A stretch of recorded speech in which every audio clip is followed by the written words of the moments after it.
नमस्ते दोस्तों, कैसे हो आप लोग। दोस्तों, तलाठी भर्ती हो या फिर कल से चालू हुई है और जिला परिषद की यानी कि जेडपी की भर्ती हो, सभी में अब 1,000 की फी ली जा रही है। तो 1,000 की फी लेना सही है या गलत है? क्या इतनी फी सभी कैंडिडेट दे पाते हैं या फी के नाम सुन के ही कुछ कुछ कैंडिडेट जो है फॉर्म भरना कैंसिल कर देते हैं। तो इस वीडियो को हम इस टॉपिक को हम इस वीडियो में डिटेल में जानकर लेने वाले हैं। क्या क्यों सरकार हमसे इतना चार्ज ले रहा है और किन किन चीज़ों के लिए इतना चार्ज ले रहा है। तो वीडियो को ज़्यादा से ज़्यादा शेयर कर लीजिए दोस्तों, और वीडियो अच्छा लगा तो वीडियो को लाइक कर लीजिए।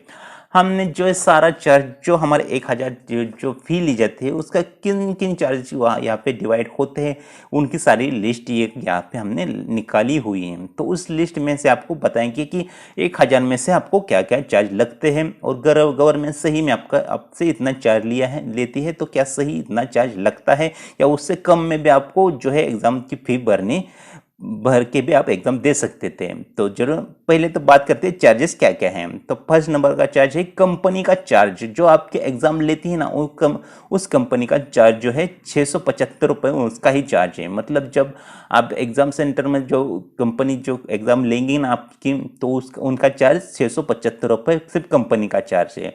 उसके बाद तो 80 रुपये आपसे लिए जाते हैं इंस्टॉलेशन के। इंस्टॉलेशन कैंडिडेट के हर एक कैंडिडेट के 80 रुपये लिए जाते हैं। तो आपकी इंस्टॉलेशन के नाम पे क्या करते हैं अंदर, उन्हीं को पता है। उसके बाद है जीएसटी चार्ज। जीएसटी चार्ज आपसे लिया जाता है 18% जीएसटी चार्ज आपको लिया जाता है। तो जब अगर आप यूपीएससी पैटर्न से ये एग्ज़ाम करते तो ये जीएसटी चार्ज नहीं लगता। खैर, अगर गवर्नमेंट ऐसा क्यों नहीं कर रही है तो उसके विषय में वही जाने। तो इस 18% हिसाब से अगर 135 रुपये जो है जीएसटी लगता है आपके जो है एग्ज़ाम के लिए। मतलब आप जो भी एग्ज़ाम दे रहे हैं ना, तो अब जीएसटी भर के एग्ज़ाम दे रहे हैं, एक बात आप जान लीजिए पहले। तो गवर्नमेंट चार्ज, उसमें आपका गवर्नमेंट चार्ज भी ऐड हो जाता है। तो गवर्नमेंट चार्ज जो है 15% गवर्नमेंट चार्ज ऐड होता है। उसके हिसाब से 113 रुपये गवर्नमेंट चार्ज आपको एग्ज़ाम देने के लिए लगता है। उसके बाद फोटो कैप्चरिंग, जब आप सेंटर पे जाने के बाद आपका एक फ़ोटो लिया जाता है। आप सोच नहीं सकते, एक फ़ोटो लेने के लिए आपको 25 रुपये चार्ज देना पड़ता है।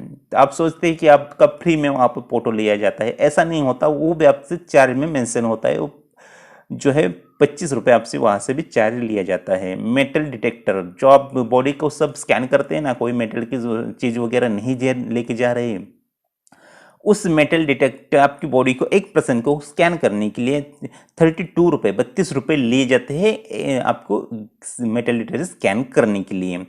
सीसीटीवी के लिए आपसे 40 रुपये चार्ज किया जाता है। तो उसके बाद है बायोमेट्रिक। वहाँ पे जाने के बाद आपके स्तंभ होते हैं, तो स्तंभ लेने के लिए आपसे जो है 36 यानी 36 रुपये आपसे चार्ज किए जाते हैं एक स्तंभ लेने के लिए। हर एक कैंडिडेट से 36 रुपये।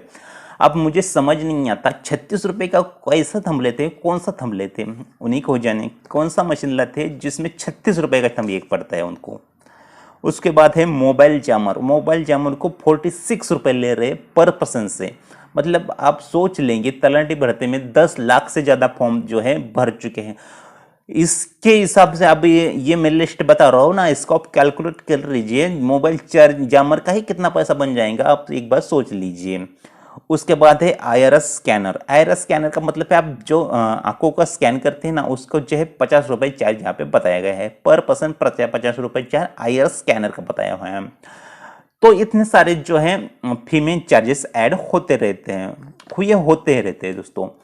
तो क्या सही में गवर्नमेंट को इतने चार्जेस लेने चाहिए? तो देखिए दोस्तों, बहुत से जो है ऐसे कैंडिडेट हैं जो जिनके लिए जो 1,000 रुपये चार्ज है कुछ भी नहीं, क्योंकि वो अपने जो है क्लासेस के लिए 25-30 हज़ार रुपये फी भरते रहते हैं। ये गवर्नमेंट ही कह रही है, तो उनके लिए ज़्यादा चार्ज नहीं है ऐसा उनका कहना है। लेकिन मेरे हिसाब से कुछ कुछ कैंडिडेट ऐसे भी होते हैं, वो सिर्फ उनके पास जो फी ज़्यादा दिखती है उनको, इसलिए एग्ज़ाम के लिए ऑनलाइन अप्लाई नहीं कर पाते। सभी लोगों के पास पैसा नहीं होता, और बहुत से लोगों के 1,000 रुपये भी ज़्यादा रकम दिखती हैं। तो इसलिए वो फॉर्म भरने में जो है दिक्कत आती है उनको, तो वो फॉर्म भर नहीं पाते हैं। और कुछ कैंडिडेट जो क्वालिफाई भी हो जाएंगे ना उसमें, वो भी डर से कि 1,000 रुपये भरने के बाद भी कुछ होता है नहीं होता, इस डर से जो फॉर्म भरने की मतलब मन जिनमें होता है लेकिन भर नहीं पाते।